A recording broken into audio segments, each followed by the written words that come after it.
उन्हाची तीव्रता दिवसेंदिवस वाढतीये, त्यामुळे नागरिकांच्या आरोग्याचे प्रश्न गंभीर होत आहेत। या पार्श्वभूमीवर संभाजीनगरमधल्या पाचोड ग्रामीण रुग्णालयात उष्माघात कक्षाची स्थापना करण्यात आली आहे। उन्हाळ्यात वाढणाऱ्या उष्माघाताच्या घटनांवर तात्काळ उपचार करता यावेत यासाठी आरोग्य विभागानं ही सुविधा उपलब्ध करून दिली आहे। याचा आढावा घेतला विजय चिडे यांनी।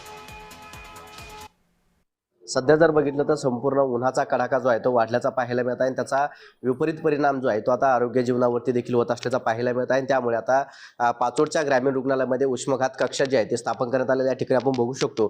या ठिकाणी कूलरची व्यवस्था करण्यात आलेली आहे। त्याचबरोबर या ठिकाणी उष्माघात झाल्यानंतर ज्या व्यक्तीला मेडिसिन लागतं ती देखील या ठिकाणी ठेवण्यात आले। ORS या ठिकाणी आहे। त्याचबरोबर विविध उपचारासाठी जे लागणारे साहित्य सलाईन आहे ते देखील या ठिकाणी आता वैद्यकीय टीमकडून सक्रिय करण्यात आलेले आहे। कारण सध्या जर उन्हाचा पारा जो आहे तो झपाट्याने वाढत आहे आणि त्याचा जीवन चेहऱ्यावरती जो आहे तो परिणाम देखील होत आहे। माझ्यासोबत वैद्यकीय अधिकारी सर, काय सांगाल, सध्या ऊन जे आहे ते तापमान चढतं पाहायला मिळते, उष्माघात कक्ष स्थापन करण्यात आली, किती बेड आहे आणि कशी सुविधा देण्यात आली?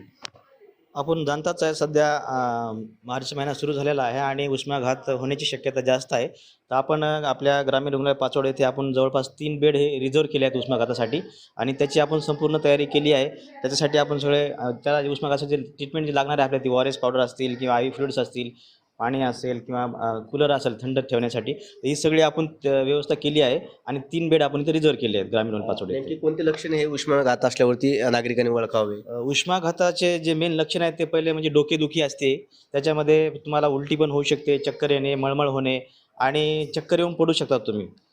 हे 2-3 मेन लक्षण त्याचे आहेत। जर असं काही जाणवलं तर ताबडतोब आपण सरकारी दवाखान्यामध्ये यायला पाहिजे। कॅमेरा पर्सन संतोष शिरसाटसह विजय चिडे, छत्रपती संभाजीनगर।